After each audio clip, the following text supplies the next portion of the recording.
Okay. How do you like my sweatshirt?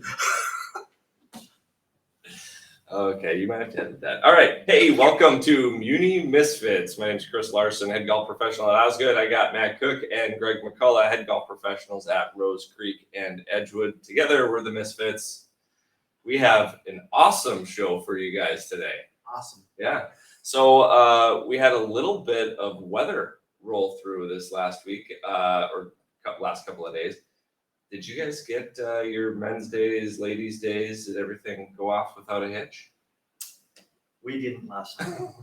We did not last night. It's interesting to me, and we talked about this off air, in that like you're so far north and we're southwest. Like we had just like tornadic activity go through. I mean, it was crazy, and then we had tons of rain, and I mean, we were very, very lucky to have a golf course afterwards. It was like crazy. So, but how much did you guys get over there? I think we probably got a quarter of an inch, maybe. Okay. Maybe. How about you? A couple inches? Like it seemed like feet in Yeah. some places. So the golf course was, pretty dry though. So we had definitely, it absorbed it well. And then how about you? You were like ignoring my text last night. So You know what? I stepped on outside, had my phone in the hand, and I think my phone is now somewhere in Canada. So it just sure. flew out, took off. That winds were, I don't know what it got up to as far as sustained winds. I didn't watch the news last night to see if they said it, but it had to have been 60 to 70. Because I'm telling you what, like our range, we've got these plastic buckets to begin with, but they're all filled with water. We were finding those like in the coulee. So I mean, that's like 600, 700 yards away. All of our range targets, you've got those that are, some are probably anywhere from 3 feet to 4 feet in diameter with sand in the bottom base of it. So they're pretty heavy. Those all went ripping across to hit the net, and they just kind of stuck there then. So all that stuff was crazy. I'm pretty sure I saw a cow flying through the air at one time. But we had, like, for our men's club, we do tee times. And so we got everybody out on the golf course at least through about that 4 to 4:30 range. And then we had to blow the whistle, brought everybody in because we were starting to hear the thunder, see a little bit of lightning out in the distance. And of course, our gauges we use like the apps. And so we started seeing that lightning was in close proximity. So blew the whistle, called everybody on in. And you know how everybody is. We see the cells come through. It looks like it's all going to clear. Weather's going to be nice. And I'm like, yeah, but there's still some stuff kind of coming up from the back there. I think we just be cautious, wait a little bit. Typically like to wait at least about 20 minutes. Still hearing a lot of kind of thunder as far as in the distance, and everybody's just like, oh, come on, it's nice, oh, we gotta go, come on. I'm like, let's just sit tight. And then all of a sudden the rain started coming, and then it kind of picked up intensity, and then that's when that wind hit, and they're all kind of like, good call. Good call. So one of the most underappreciated things about being a golf professional is the meteorology, just knowing what's happening with weather. Like, I think some people think that we are just a certified meteorologist back there. Like, we've got a different weather app than everyone else, but we just look at it, I think, more routinely than other people. And you were right in the fact that when we were talking to each other, it felt like it was one of these storms that just kept on building from, the south and keep on popping up. And we totally saw that too. So yeah, hey, Cookie, you could have a green screen. You did really good. So no, that's not true at all. But it was although no, I'm not gonna make out. So anyway, we ended up wanting to get play back out there, but with those high winds, we had gotten a report that we may have had some tree damage. So we went out to assess the situation, and we had one tree that was kind of like branched out like almost a V formation from the base, and that split. And it fell right on 11 green. Oh. Not 11 green, we had a back hole location, so it was kind of just like comforting or surrounding or hugging the flagstick. Luckily, one large portion limb that was coming off of that fell kind of landed just barely onto the green, which kind of like supported the mass of it. So there was like a hole of probably about 3 feet by, I don't know how deep, that it kind of hit, and there was no other damage as far as the green. So I called Eric Hansen, our superintendent. He had just left Fargo, got back home. So he came back on out with our assistant. And I would say within 45 minutes, they'd had the entire thing cut up, moved off to the side, fixed as far as the hole, patched that on up. And we had play going again. We ended up having to cancel the game for the rest of the night, but we had the front side open. And once they got that all repaired, we started the backside. So we had like a lot of play afterwards. But Sure. yeah, that was pretty crazy. Did you see any, Davies is hosting the North Dakota Class A girls soccer event. Did you see any soccer bags blow by, or soccer tents blow by, or any Mandan Braves paraphernalia that kind of blew through you? I saw one huge, I was big white ball. I thought that was a hailstone or something like that just flying by. So You didn't touch it with your hands, did you? we did not get there. Okay, quick no enough. handball. But no, that was nuts. And so it was going to be a very strong men's night. And unfortunately, we lost by about half the field. But it was, that happened about 3 times last year. Kind of got those later afternoon or evening. I mean, it was so hot. It was so hot. Something was gonna pop up for sure. Yeah, we actually saved the day. We saved the day. We had room on the back end because the end of the day we have just men's day tea time. So we just threw a little curveball at them and threw out a shotgun, and everyone really, really enjoyed it. So that was nice to be able to have that little bit of cushion. We definitely dropped some teams were like, well, it's walking only, so we went from roughly, 20 teams all the way down to, I think we had 13 or 12 teams play, which made it very easy to just send people out on a shotgun. So we managed, we saved men's day. Everyone was really, really happy. So anything else happening at courses, guys? Like I just mentioned, these continue to be strong. Yeah. Our women's night, we just got an abundant more women actually signing up for that. And so this year, we had talked about doing like a 5:45 shotgun start, with hoping doing some fun things as far as both before and after. It's a little bit easier to do it when it's a shotgun start, but we've gotten so many women signing up now that we had to make an executive decision to go back to tea times. Because I think even last week, I think we had in excess of I think it was close to 65 or something like that. And I think we had to turn away a group or two because we just had no room. So that's going to go back to tea times. So that's been really good. Men's club continues to keep hopping. We're hosting the North Dakota, the NDGA state floorball this weekend. So that's Saturday and Sunday. So we've been getting some people in town the last day or two to play some practice rounds that we wouldn't normally see out there. And so that should be fun. Hopefully the weather will cooperate. And we're going to check in too with Tori too about her time over at Edgewood, right? Okay, so we got that in the hopper. Get to that maybe later. So, anything happening at Edgewood? Just, we're open, Yes. which is good. We're riding carts. We still are playing one of our holes as a par 3. So we're picking up that way. Men, our leagues have been really good. We had a whole bunch of ladies signed up last night. The weather kind of blew us off there a little bit, but yeah, it's been good. Starting to see a lot more green grass, like in some of those areas that were underwater a little bit longer. Yeah, I think everything is really green. The peripheral areas, river areas are coming back. It's just a little muddy down there. Our 7th hole, each day gets a little greener. He'll kind of reseed and do stuff like that as well, but it doesn't get worse. It keeps getting better every day. So I think the golf course is actually really pretty good. When you're driving, you can see, again, if you hit it into the river, you should have an issue there.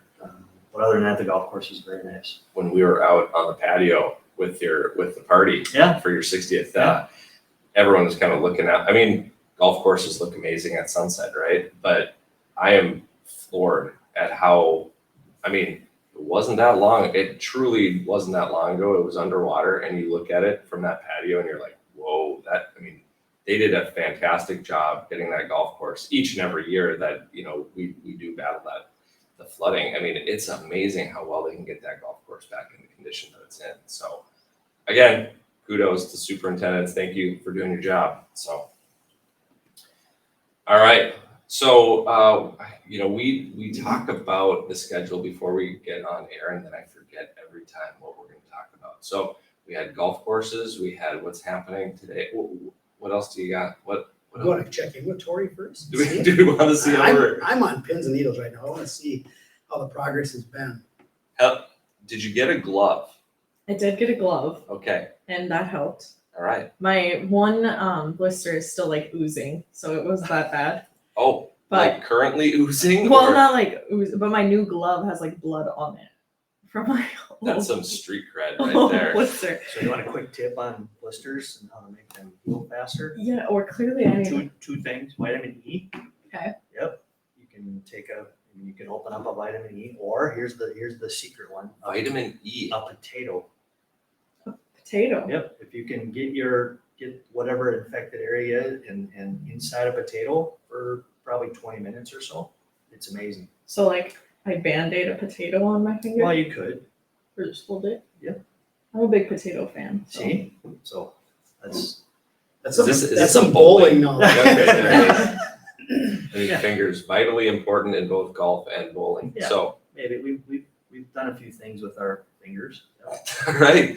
So I think we're gonna have to have you do the potato trick and get back to us on that. Okay, this one's pretty healed, or it's getting there. So it might be too late for the potato trick, but I will. do Vitamin it. E is really good as well. Good to know.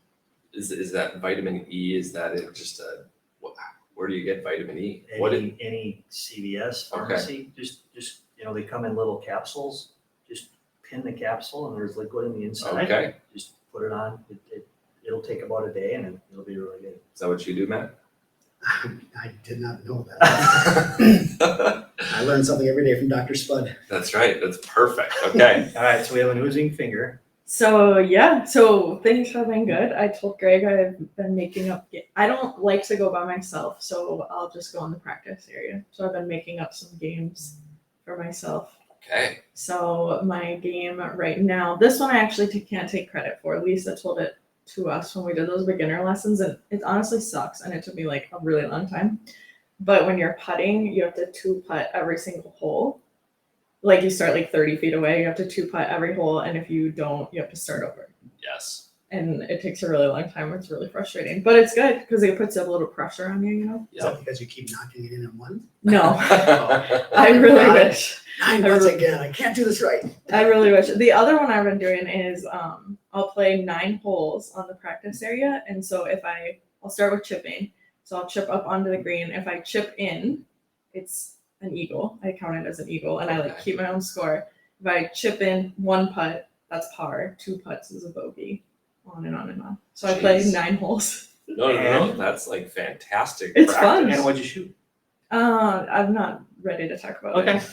Well, there's no wrong answers here, but those are, again, Tremendous practicing can practice. be very boring. Very boring. Yes, so coming up with games like that is awesome because you will notice a difference for sure. Plus, when you're golfing, there's a little bit of pressure. But I feel like if you're just bebopping around the practice area, there's no pressure, right? Unless you play a game.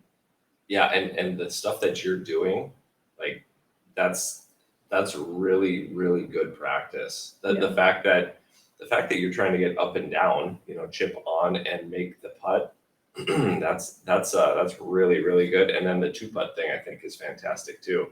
I think a lot of people when you putt, we get so used to just going up to the putting green before you play, and then you put down a ball that's like maybe 10 feet from the hole and you just practice like 10 footers, right? Just the random putts.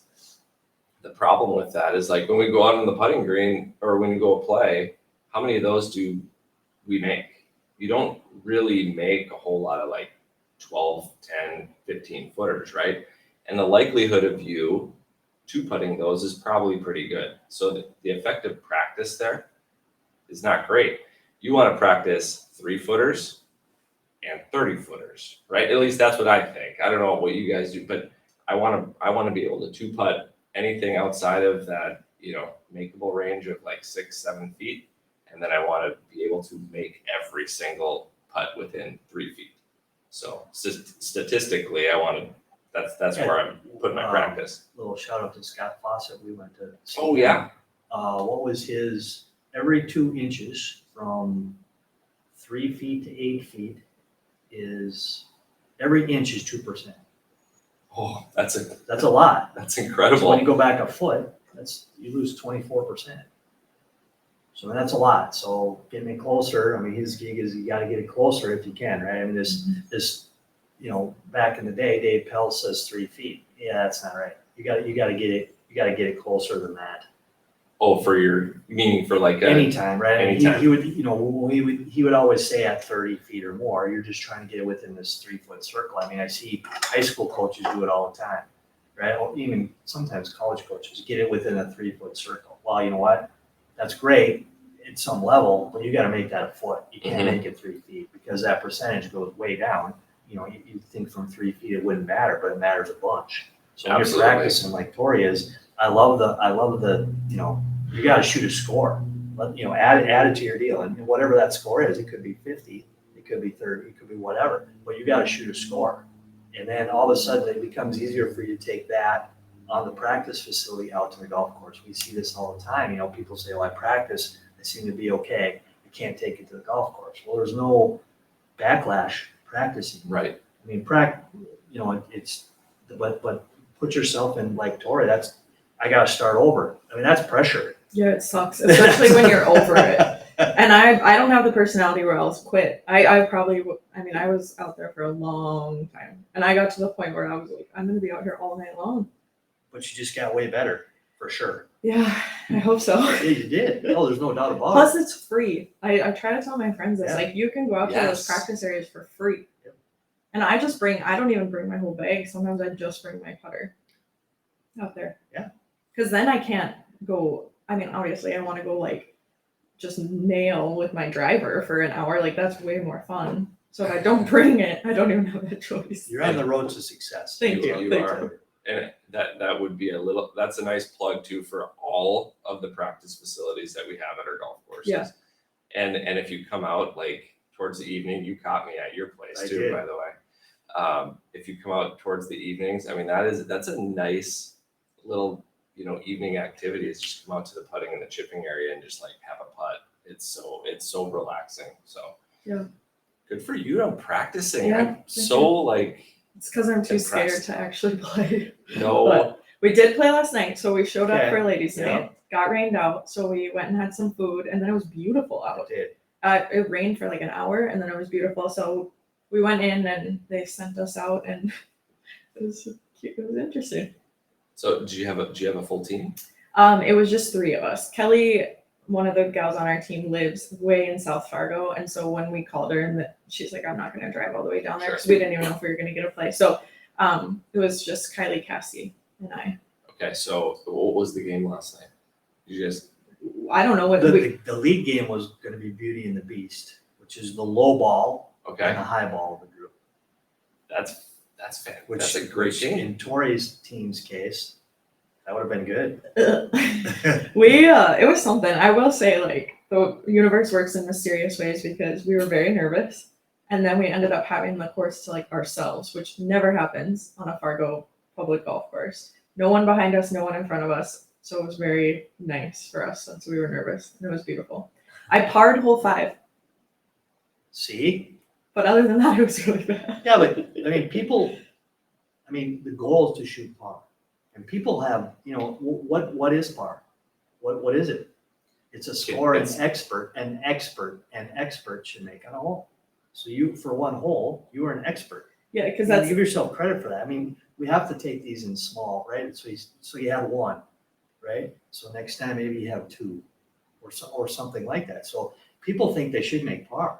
Well, I mean, that's our goal, but it's not that easy. We see our people who are good players or expect everybody to be good. It's such a small percentage just because we see them on TV and we talk about them all the time. You know, but now we're going to add Tori into this to get a little bit different perspective. So congratulations. That's thank you. Yeah, Cindy maybe can make you out a gift certificate, award. Par. Made par. Well, gotta start somewhere. you do. But we had fun. It was fun. We laughed a lot, Good. and that's the point. And That's golf so good. should be fun, right? That's the other Absolutely. thing. Yeah. Kylie was a little late. She came zooming up with her chicken strips. No clubs, just chicken strips. Priorities. right? Also, Yeah. the guy in the pro shop when we signed up, I don't know his name. I've never met him, but he was like, "What's your handicap?" And I was like, "Sir, I don't even know what that means." So just guess. He was like, "Well, we have to put a handicap down." I truly don't even. So again, right, this is gonna be really good as to us, what we expect people to know, maybe is different than what they actually do know. So that was the correct response. We should actually get Tori in the handicap system and track her progress this year. I would. Is that scary though? Yeah. That's a little scary. I would pay for a handicap. Yeah, I would too. I don't even know. I truly don't even know what the words you're saying So there we mean. go, right? Yeah. There's the deal. That's the numerical number that allows you to play against other players. Gotcha. So that expert can play against somebody else, and it gives you strokes depending on what your best scores are. So you can actually play a game. So we could play a game with everybody and it would be more fair. So I get more tries than you more- get. Don't get more tries, you get more strokes on a hole. So basically you would get 2 strokes on a hole where we would get 0. So if you get a par, that would be a net eagle. So you take 2 shots off, or if you got a 6, you would get a net 4. That's kind of the way it works. And Yeah, this- we'll do that. Yeah, and the nice thing too about the handicap system, they've made, I think, very good improvements with it, because now it's very easy for people to use their handicaps and play different tees. And so that's a nice thing. That was always kind of a handcuff in the old way. There's a little bit of calculation. Now it's very, very easy. You just take your handicap and you look at what tee box you're playing, and it's on an app now too. So you can actually track your stats on there as well. So if you like doing the stat thing, or if you're, when you're practicing, you can actually see how many fairways you hit, where your tendencies are, if they go left, if they go right, if you go long, if you go short. And so that helps you with your practice as well. So yeah, I'd strongly recommend. I think the handicap thing for a lot of folks is a scary thing, because they're in it just for fun, right? And as soon as you say handicap, it's kind of like, oh, that's for a serious golfer, right? But it does actually give a lot of really good information to people that if you just want to get a little bit better, I think just getting a handicap, if you're comfortable with going out to play golf and putting down a score, I think a handicap is a great way to get better, just to see what's happening. So Yes. we'll do that. Yeah, it's like a I'll progress. get you one, so expect an email from Jim. All right. Okay? So I actually have to play without picking up my ball. Kind of, Yes. Okay. Yes, that's just, well, but these are steps. Yeah. Correct? These are steps. So Yeah. we'll just keep working through the summer and see where we end up. because I believe you can, now the handicap system allows you to have a total of 4 scores on 18 or 2 scores on 9 that you can basically X out, like you picked up, and it'll give you your most probable score. Do you know that?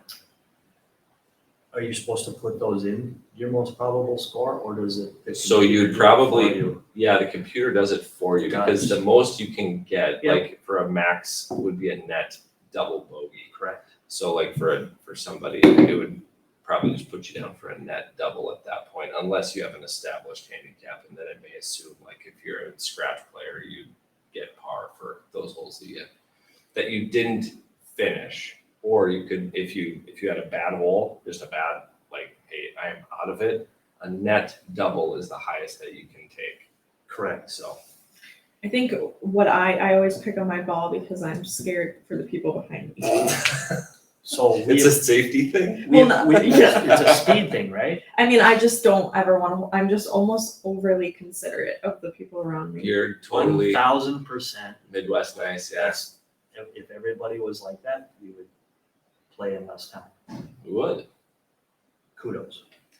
Yeah, but I never like finish, or not never, but sometimes I don't finish like one hole because I just pick up my Yeah. ball. See, that's the point too, where I think that a lot of people, especially starting, that are like uber conscious of what's happening all around them.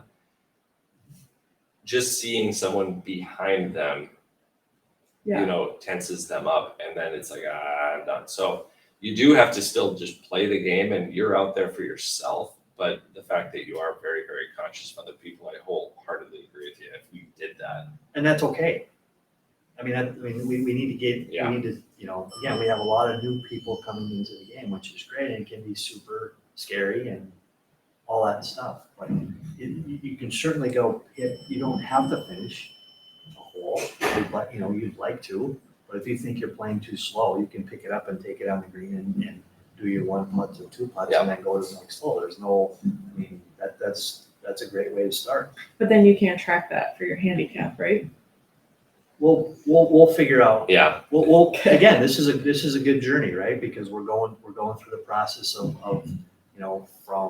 from a beginner to what you feel and what you have to do or what you don't have to do, and then we'll continue on.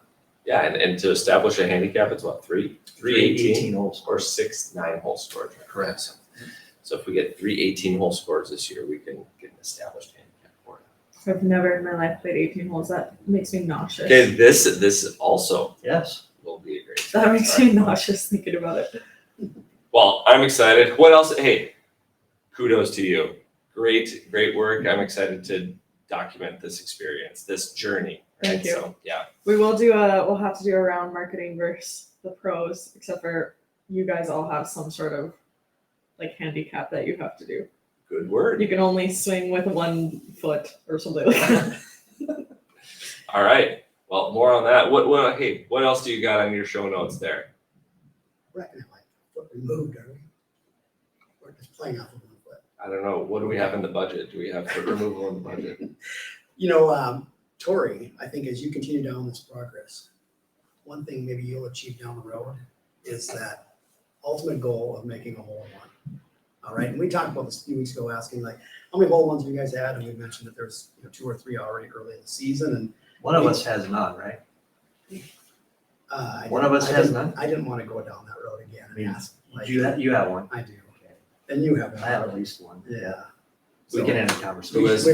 who doesn't have Who one? doesn't have one? I don't know, I can't. That's amazing to me. but you know what? You It's don't know. really not to me. I'm gonna start picking on you a little bit. You I should. want a double You eagle. should. No, I've never had a double eagle, and I've never had a hole in one. The Well, odds you of a have. hole-in-one. I feel like I've already went, and keep running over Chris, and then so I'm just Oh, gonna it's fine. stop. I don't care. It's, So no, the odds I'm of a hole-in-one. I'm in the The acceptance. odds of a hole-in-one are 12,500 to 1 is what I've read. So it's not like it's happening every day. Say this. Hold on. Say that one more time. 12,500 to 1. I thought it would be more. I would too. Is that just general population? General population, Okay. yeah. All right. So then, anyway, we had kind of an extraordinary hole-in-one this past week out at Rose Creek. The odds of an albatross, or what some people refer to as a double eagle, are 6 million to 1. Okay, so 6 million to 1. An albatross would be basically like making a 1 on a par 4 or a 2 on a par 5. And this week we had Coy Popacek, who's actually grew up right on Rose Creek Golf Course, now resides in Arizona, was back for just a visitation this past week. And how did he make a hole-in-one? But he made it on our longest par 4 at Rose Creek. He played from the back tees. Very windy that day, so there was wind aided, but still 454-yard par 4, and he knocked it on in. And that green is like super hard to access anyway, especially from the angle you're coming from the tee. But the location of the hole location that day was a front left position, so you could possibly roll it on up there, which probably occurred. Coy tends to hit a little bit from left to right anyway. And I know when he hit the shot, he knew it was a good shot. He got up there and he was like, how can I lose my ball? He's looking all over, he's looking behind the green. He knew it'd be up near the green anyway. And he was playing with like his mom, his sister, and then a couple others, friends that they have in their group. There was a witness nearby. I don't know exactly where that individual was at the time, but he saw a ball go in, but he just assumed that was probably someone's second shot and thought, oh, we're cool. Didn't see the individuals. And anyway, as Coy was looking all around, I think his sister was growing kind of impatient, said, hey, just drop a ball. We gotta get going because there are people coming up behind him. And she happened, I think it was Kinsey that walked down by and said, hey, there's a ball in the hole. And sure enough, it was Coy. He was playing like a logoed Wildflower Pro V1 or something like that. And that's what was in the hole.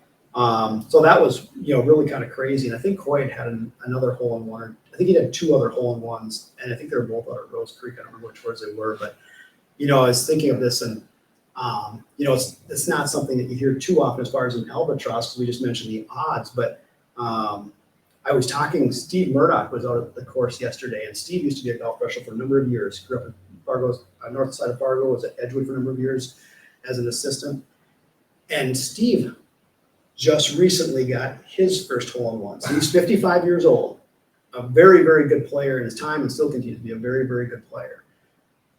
I'm sure he's destroyed more cups than you can imagine. Oh, yet had never had a hole-in-one. And finally, I think it was around May 17th, some mid-May, he was out at Village Green Golf Course and hit it on number 4. He just looked by the hole, checked, rolled backwards into the hole. You know, it just was like, he was going nuts. And I think Tom Weldy was one of the guys in this group. He's like, wow, you're pretty excited. He's like, this is my first hole-in-one ever. Now, what's really crazy is that Steve has had 3 albatross. He's made all 3 of them were on par 5s. And it was kind of cool because he mentioned one was actually in a PGA event, not a PGA Tour, but a PGA Club professional event down in Florida. The other 2 happened at Edgewood Golf Course. One, he was playing, I think, just a casual round with a couple of his friends. I think it was Scott Wenger and Mark Kane. And that was on what used to be number 4, so that's number 13, correct? The dogleg left par 5. Yes. Yeah.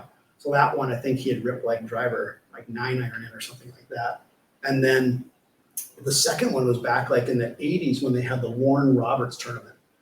And this was kind of a cool story because he was playing what was then number 7, now is 16. Correct. And he hit big driver and he had 4-iron in hand. But as he was walking up to his tee shot, Gary Johnson, who was also an amazing player and still played very well, was coming up hole 8 at the time, which is now 17. And he's like, hey, Merds. He goes, you better make a 2 here because I just made eagle and got the skin wrapped up. And so Merds gets up there with 4-iron, in the hole. Whoa! He's screaming. He goes, I just made 2s. And Steve Murdoch ended up going on and winning the tournament. I think, and Gary may have been right ahead of him at the time. And so it's pretty cool story that he makes deuce there and right on top of that eagle. And so, you know, it's like you hear so many. That's karma right there. Put it out in the universe. But you hear so many really good players like yourself that, you know, have not had it. And then you've got the other stories. Just quickly, I had one out at Rose Creek on hole number 4. This was several years ago. A woman came into the golf shop, and I don't know if it was a friend, boyfriend, husband, whatever. He came in actually first and said, hey, do you guys do anything for like a hole-in-one? And we do. Yeah, we do. Our park district creates these certificates, and you know, we just need some information. And so I'm gathering this information as I'm doing this. I'm talking to her, and I'm like, wow, congratulations. You know, was that your first hole-in-one? And she goes, no, that's actually my second. And I said, good for you. That's terrific. I mean, that doesn't happen too often. I said, do you play quite a bit of golf? I hardly ever play. And I'm like, what? She goes, yeah, I hardly ever play. I'm like, you're kidding. You've got 2 hole-in-ones. She goes, yeah. So I'm collecting this information. And she was playing from the forward tees that day. And that hole can get quite short. And so I think that day it was probably playing like 94 yards. Okay. And there's nothing in front of the green from the angle that that tee is. So I said, okay, 94 yards, number 4. What'd you use? A driver. Gotcha. That's amazing. And I didn't ask if she ripped it, but you know, I got that right in the notes. So, you know, hole-in-ones come in different fashions. And so it's like you hear of those stories that a person could be almost like a first-time golfer, go on out there, they get a hole-in-one, the ball rolls on the hole, and then you've got someone like Chris Larson. Sorry, Chris. It's all right. Yep, just keep driving that truck over. Appreciate that. So it was a pretty cool story, and it's always kind of fun to hear about others' individuals' experiences on that. And so it's kind of cool. Have you guys been getting many hole-in-ones at your course this year? We've had 2. We've had none at Edgewood and 2 or 3 at Elzago. Okay. Chris, you need to play Elzago a little bit. I do. I need to. You and work Cody on that. Baker, because Cody doesn't have one either. Really? Yeah, you guys just need to We keep could going around document and around. that. I We'll think just- that would be good, actually. Right? Just go around El Zagel and have a camera on and see who gets a hole-in-one first. I've often thought of just sitting at a hole and just seeing how many times it would take. I would not do that because I love our superintendents and I would not tear up but I mean, it's just get it out of my system. I want to just take 100 rips at a par 3 to see So if I can knock the it in. ladies invitational at Moore Country Club used to have a professional sit on, at that time, 15T. Okay. Shorter hole, but over the water, frantically makes the ladies extremely nervous. Sure. So to raise some money, I went out there to raise some money and hit some balls. I made one. Really? I made one. I didn't count it. That doesn't count as one of my hole-in-ones, but honest to goodness, the lady who I hit the ball for was like, I made a 1. That's Yeah. a hole-in-one. Put a 1 on my card. Were the other women looking at you like, oh yeah, you like her more, Well, you the make a next- hole-in-one for her. Absolutely, they were. And the next one I dumped in the water. So I said, maybe you're just not nice enough to me. Oh, Tori, have you ever heard of a candor? Like the word candor. Yeah, sure. I mean, no, not as a noun. Did you know a candor is another word for a 1 on a par 5? No. Or I guess that could be like a 2, maybe a 6. I don't know if that goes. I Did didn't you know just that make either. that up? I did not make that I up. did not know that. So as I was doing some research, Candor. a candor, I wonder if that's like a giant bird. Or a prehistoric condor. bird or something, or a condor. Condor! Condor. Can't Okay, read my I own have, notes. Condor? I have heard of It's a not condor. condor. Wow, Yeah. no wonder. Condor. Welcome. No wonder to- why you hadn't heard of it, Tori. So I looked at it and it was like, so Use that's like making candor. a 1 Right. on a par 5. And supposedly there's only like 5 recorded. I'm not saying that's how many it's actually happened, but only 5 recorded, which I guess is understandable because only you can hit it that far. No, that's insane though. Like hole in one on a par 5. They have to. Yeah.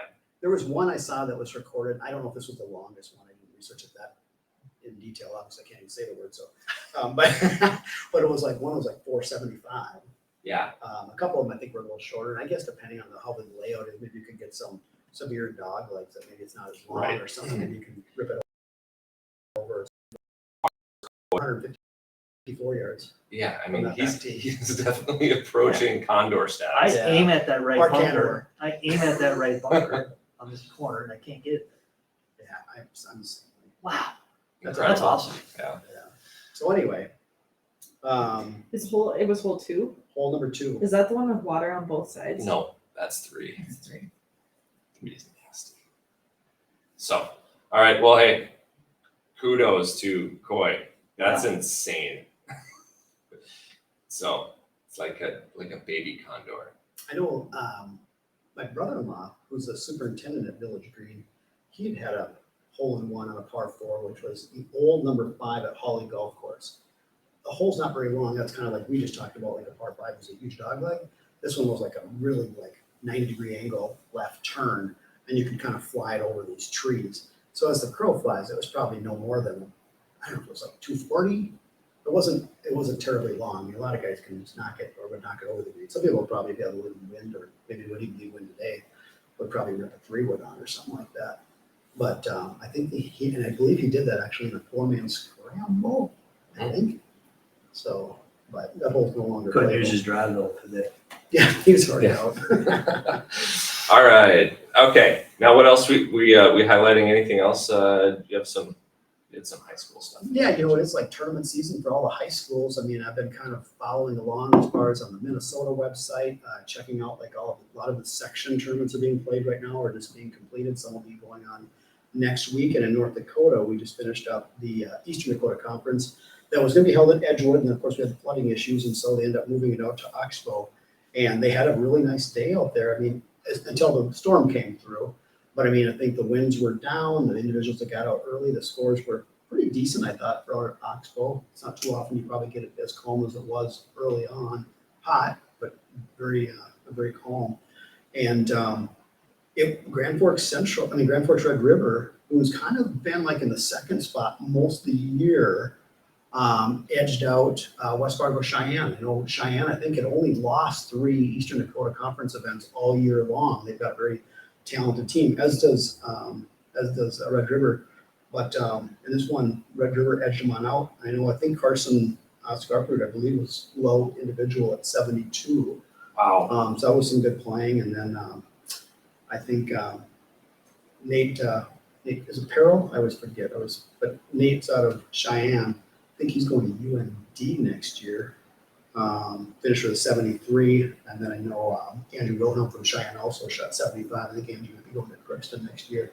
So there's a lot of good players in there who've got some talent that are going to be moving on. And Oxbow. They were playing Oxbow. Oxbow, yeah. Yeah, and they had a little bit of weather too, as it. The late tee times, they went off a number 1 start the entire day. So some of those teams that were towards the end probably had 3-4 holes left to finish some of those groups. And I think it was up to almost a 3-hour delay before they were able to get them back out on the golf course again. Do you have the scores right there? Mm-hmm. So what are the team totals there? So, it was kind of interesting. They I think had a tie. Was it? No, they didn't have a tie. So we ended up having at the EDC we had Red River. No, I don't have the scores. I'm sorry. Okay. Red River ended up finishing first, though Cheyenne was second. Fargo North was Fifth? fifth, yep. Quali. It's It was quali. it was the four, 5, 6, 7 were within 3 or 4 shots of each other. Just Yeah. quali, boys. That's good. right, yeah. Yep. So I think Davies, North, I think South, all advanced on to the Okay. state tournament, which is gonna be played out next week in Dickinson. Dickinson, Yep. yeah. So they'll be venturing out probably Sunday or early Monday morning to get a practice round in, and then I think state tournament's Tuesday, Wednesday maybe. So, Yep. It's good to see them out playing with Yep. how shaky the start was. So it seems like we kind of caught a stride there for high school golf. It was looking rough at the very beginning. So can't wait to see what happens out west. So Mhm. all right, we should probably plug, right? We should probably plug. That's What are we probably- plugging? We're plugging FargoGolf.net. All right. Have you guys got your passes? Oh, No? Do you want to know how you get your I passes? do. All right. Hey. can I get it at fargogolf.net? You can. You can go to FargoGolf.net and all 5 area golf courses are on there. If you need any information along with pass prices, green fees, any type of fees that you need to get some information on. And if you're looking to get your pass and pick it up, you can go to any of the pro shops in town. We'd be happy to help you out. We are still firing on all cylinders as it comes to passes. We need more. And we just got reloaded with our physical passes. So if anyone hasn't received those passes and you've purchased your pass online, go to the golf shops and we can hook you up with your physical pass. So you can scan right in at the golf shop and be on your way to the first tee. Also, you can check out your tee times and book those now. You have 3 days to book your tee times, and with the weather being so nice, they're booking up quick. So head on over to FargoGolf.net. All right. What else do we got? I'm out. You're out? Quick good luck to Zach Sklebar and Josh Persons Yep. play Monday, longest day of golf with the US Open qualifiers. So good luck to them in Maryland. I believe both of them are Maryland. I think tee times and stuff comes out today. So Okay. good luck, and we'll try to get a hold of them when they get back. Yep. Are we gonna do? Do you guys want to open up your gift? The merch tent is live right now. We've got some Muni Misfits. So we got to figure out some fun little giveaway, like comment, subscribe. What did we do? Like the 100th subscriber? I'm not counting my sweatshirt. We did. Yeah. We're down underneath it again though. Oh yeah. So we can go back to the 100th subscriber. So, Tori, you gonna come up with something creative for a giveaway? Yeah, we'll figure it out. All right, appreciate that. All right, hey, you guys got anything else for today? Awesome. Well, as always, it's been just an absolute pleasure. Nope, it's been a pleasure, and hope to see you guys out playing some golf. Right? Jesus, you need a shot caller. Forgot about little Chris. Put your head in camera. I'm right next to the campfire. Appreciate that. All right. With that being said, we are the Muni Misfits. Thanks for tuning in. We will see you next week.